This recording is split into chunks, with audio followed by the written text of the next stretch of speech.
হয়েছে আমার স্বামীর সাথে আজ কয়টা বছর 10-12 বছরের মতন চলতেছে আর কি। তো হেনির লগে আমার হে বিয়ে করছে আর আমিও রাগ করি হের কাছে যাই না, হেও ভয়ে আসে না পরে এখন মেয়ের বিয়ে হয়েছে, ছেলে ক্লাস 9-এ পড়ে আল্লাহ দিলে মেয়ে বললো যে না আম্মু তুমি আমার বাবার সাথে এক হয়ে যাও, এক হইলে আর আল্লাহ দিলে কোনো সমস্যা না, আমরা দুইটা ভাই বোন। সেই ঘর আমার স্বামী পরে বিয়ে করছে আর দুইটা ছেলে হয়েছে। মেয়ের কথা সবসময় ছেলে মেয়ের কথা মা বাপে শুনতে হয়। মেয়ে যুক্তিটা কাজে লাগছে বা ইয়া করছে ছেলে এগুলো আমাকে বিরক্ত করে, বাড়ি করে থাকতে পারি না, কাউকে বললে আরও অসম্মানই বেশি করে।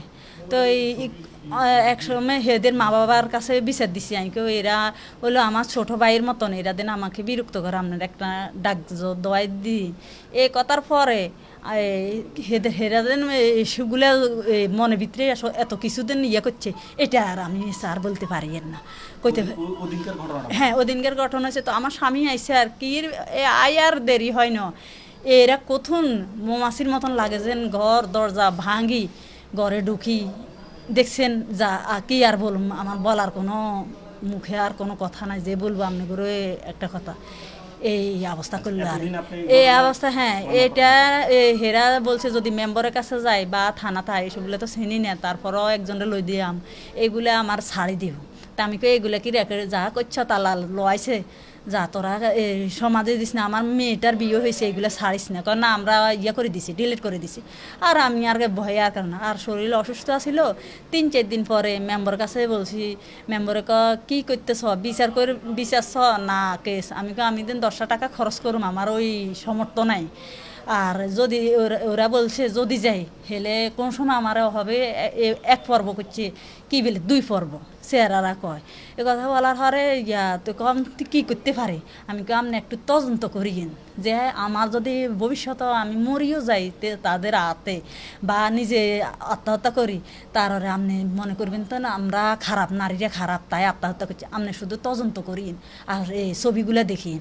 মেম্বারে আর এইসবগুলো তদন্ত করে না। আর আমিও বয়ে বয়ে বাইরে বাইরে চলে গেছি, প্রত্যেকটা দিন 10-12টায় এইসবগুলো মিলে মিলে আসে। তো যেগুলারে দেখছি প্রথমে বা স্মৃতিয়ে ছিল মাথা বাড়ি দিছে দেন, ওই সময় চোখ মুখ অন্ধকার, কিছু দেখি না দুমে আরও সব বাড়তি গো চোখের উপরে, আমার ঘরে কারণ নাই। হেরা কয়টারে চিনছি দেখি এখন আমি নাম দিছি স্যার। হ্যাঁ এই বাদল রেছি, তারপরে এইসব কয়টারে ধরছে আমার খেয়াল থাকে না। না দেলোয়ারের বিষয়ে আমি দেখিও না ওরে, কিন্তু ওই দিন এখানে আসছে এটা আমি বলতে পারি না স্যার। যেটা যেটা দেখছি সেটা সেটা বলছি। আর যেগুলো অনেক মানুষ আসছে, অনেক মানুষের দেখছি চিনি না, বলতে পারি না, নামও জানি না, বাড়ির নামও জানি না। আমরা বইতালি বাপের বাড়ি যেখানে, স্বামীর বাড়ি এখানে, আমরা কোথাও যাই না। ভিডিওটা ছাড়াই দিব, মনে করেন গত মাসের 2 তারিখ হয়েছে, এই মাসের আজকে কয় তারিখ, 5 তারিখ না। তো তো মনে করছি যে এইগুলা ওরা ডিলিট করে দিছে, ওরা ওদের মতন আছে, কিন্তু আমি বাড়ি ঘরে যাইতে পারি না। বাড়ি ঘরে যাইলে ওরা আবার আমারে ধরবো। সেই যেহেতু আমি নিজে বোনের বাড়ি, খালার বাড়ি, থুর বাড়ি, যেখানে মন সার এখানে 2 দিন যাই থাকি আর এখনও তো আমি মাঝদিক থেকে কালকে আমাকে আনছে না যে না ভয়ে আমার সবসময় ভয় দেখাইতো, সবসময় হুমকি দিত 10-12টা মিলে। এই কারণে আপনারা তো বুঝছেন আমারে ওরা ওদের সাথে চলাফেরা করার জন্যে, তারপরে এদের জন্যে কি ট্যাবলেট বিক্রি করার জন্য এসবগুলো বলছে। আমি কি এসবগুলো আমাদের জাত গোষ্ঠী এসবগুলো করে না।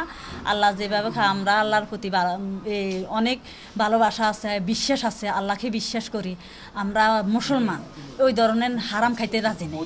যা দেখেছেন এটাই আর অতিরিক্ত খারাপের আর কি আছে দেখেছেন তো।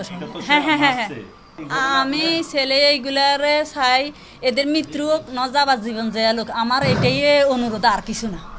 এরা আমার আমি যেন দেশ গ্রামে এখন থাকুম, বড় ওই কথা বলুম, আমার আর কোন এটা মরাছেও মরাই, কেউ হলে কোনো মেয়ে হলো ছেলে হলো বিষ খেয়ে তো গলা দড়ে দিত। আমি বলছি আমি এরকম আমার এ দুনিয়াতে কিসের কষ্ট, আখেরাতে অনেক কষ্ট।